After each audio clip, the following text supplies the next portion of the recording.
Workers uncover a secret that Blenheim Palace was hiding since 18th century while renovating it.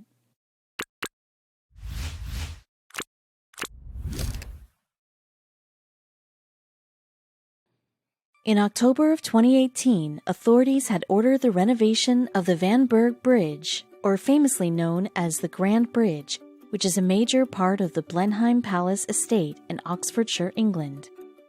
The Blenheim Palace is considered to be the finest view in England, but when the renovation started, workers discovered something that was never known about the place for hundreds of years.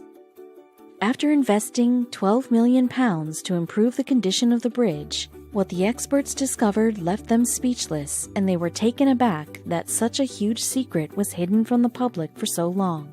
Blenheim Place has been the birthplace of Winston Churchill, the Prime Minister of the United Kingdom from 1940 to 1945, and again from 1951 to 1955. The palace holds a lot of significance in terms of the history of England. The palace was built in the early 18th century when the French emerged victorious in the War of the Spanish Succession that continued from 1701 to 1714 for the question as to who would succeed Charles II as the king of the country. The palace was a gift to John Churchill, who was the first Duke of Marlborough. Queen Anne had granted John Churchill's family the royal manor to commemorate Churchill's achievements, as he was the commander to have led the Allied forces in the Battle of Blenheim in 1704. The Blenheim Palace is the only palace in England which belongs to a non-royal family, and still holds the title of being a palace. But what it holds as a hidden treasure is something not even the family living there knew about. The Grand Bridge, also known as the Vanburgh Bridge, was not just built as any other normal bridge. It was planned and intended to be built as something much more than just a bridge in the estate of Blenheim. The bridge was thought of, planned and designed all by Sir John Vanburgh in 1708, and the work finished in 1710. But little did Sir John Vanburgh know what was to happen to him next after he planned the bridge. Sarah Churchill, the Duchess of Marlborough, was not impressed with Vanburgh's plan. She thought that the plan and the architecture was unnecessarily expensive and cost a lot of money. Vanburgh was banned from Blenheim altogether by the Duchess. He had planned and designed the bridge for nothing, and after he was banned, his secret of what was left beneath the bridge went with him. In 1768, the gardener and architect of the palace, Lancelot Capability Brown, planned a project wherein he got workers to bring 160-acre sets of lakes to the grounds of the palace, which hid inside it something vast and huge which has never been exposed, until recently. The Great Bridge covers 2 lakes of Blenheim Palace, which are at the great risk of being dried out for the first time, and might even make the bridge unstable because of the dryness of the lakes. To save it, the lakes will be drained for the first time in 250 years.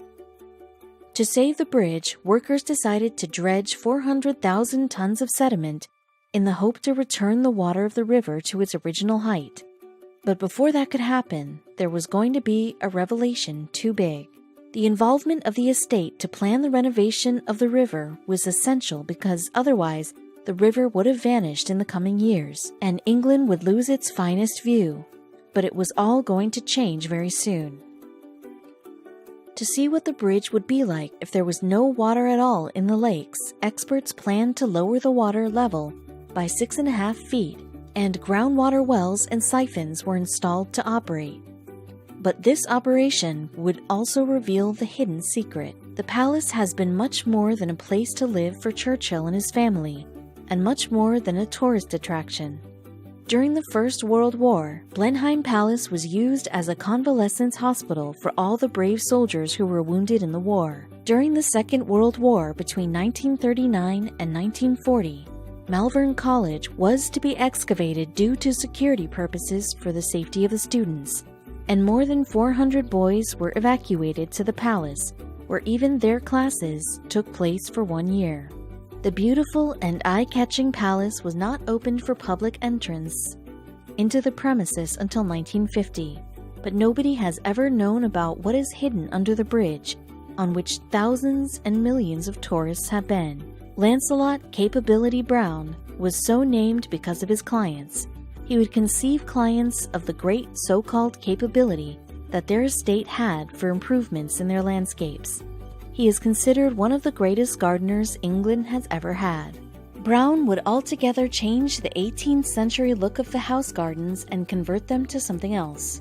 That is what he did to Blenheim Palace as well. He would remove all formal planting and would replace it with a so-called idealized natural landscape. The garden at Blenheim is the most significant landscape among the workers of Capability's career, which is also considered the pinnacle of his career history. And since then, there has been a secret hiding under the deep waters of the lakes. The palace is the home to the 11th Duke and Duchess of Marlborough in the present. When the work came into progress to save the bridge, it revealed something so huge that every archaeologist was stunned. When the archaeologists lowered the level of water to examine the rigidity of the bridge, they made the discovery of a lifetime, which everyone was unaware of. Under the bridge, hidden inside the lake's water, were 30 secretive rooms. Brown had flooded these 30 rooms and nobody ever knew about them. The walls of all the rooms were plastered, which meant that humans used to live in them. A lot of owned stuff was also found in the rooms, which was years old. When Vanburgh said he wanted to make the viaduct habitable, he meant to do so with the 30 rooms that he built under the bridge, which still have eerie remains that belong to the people who had their homes in those rooms. It was unbelievable to see belongings like chimneys, fireplaces, and cooking assortments hidden underwater for more than a quarter of a millennium. The team has also found secret tunnels in the rooms. Archaeologists also found sunken boats under the water, and the walls had graffiti on them, probably dated back to 1756, where on one of the walls is the name W. Baker Imbibed, who must have been a worker. A very distinct thing found by the experts was the remains of a motorized punt, which was from the 1930s. The experts say that it must have been accessible to boats in the early 20th century. A spokesperson for Blenheim Palace commented, "Many of the rooms, especially the lower rooms, haven't been accessed since they were flooded. That is, until now. It is cavernous inside. When you see things like sunken boats inside, it is like time has stood still." The spokesperson also told, "We don't know what the 2 tunnels we have found were built for and where they lead to, as they are blocked off after about 30 meters. They are 1.5 meters high, which would suggest that they were not designed for people. We haven't yet been able to identify the names graffitied on the walls, but the assumption is that they were workmen here. The work for the bridge has been costing a huge amount of money since it was planned and put into action. The dredging of the lake alone had cost £6 million. The repair work of the bridge would cost £3.5 million. The slits in the man-made lakes used to build by just 1 centimeter or 2 centimeters every year, which was never a matter of concern. But in 2007, due to extreme weather conditions, the slits rose by 20 centimeters in 1 year and had been increasing since, causing the problems. The flooded rooms are now open and accessible for all tourists to have a view of. The archaeological features and the whole sandstone structure would now be visible to everyone, as Lancelot Capability Brown would have thought of originally. Roy Cox, Blenheim's head of estates, commented, "The dredging of Queen's Pool and the repairs to the Grand Bridge are not only our greatest challenge to date, but also mark some of the most ambitious stonework and dredging projects ever attempted in the UK." Cox further said, "After 4 years of planning, it is great to see the first phase of the project begin. If all goes according to schedule, this initial investigation will enable us to draw up detailed plans for the main work, which is likely to begin towards the end of next year. The work could not have been ignored or delayed." Roy said, "There is an absolute certainty of that. If this work was not done, the view will be lost forever. We have to act to safeguard this iconic landscape for future generations to discover and enjoy." Nick Bainbridge, the head forester, has a picture in the Queen's Pool clicked in 2017, when the lakes were last seen covered in water before the water levels dropped even further and the lakes were drained for the project. The palace was the utmost important place for Churchill, who even gave this statement during a public speech once. At Blenheim, I took two very important decisions, to be born and to marry.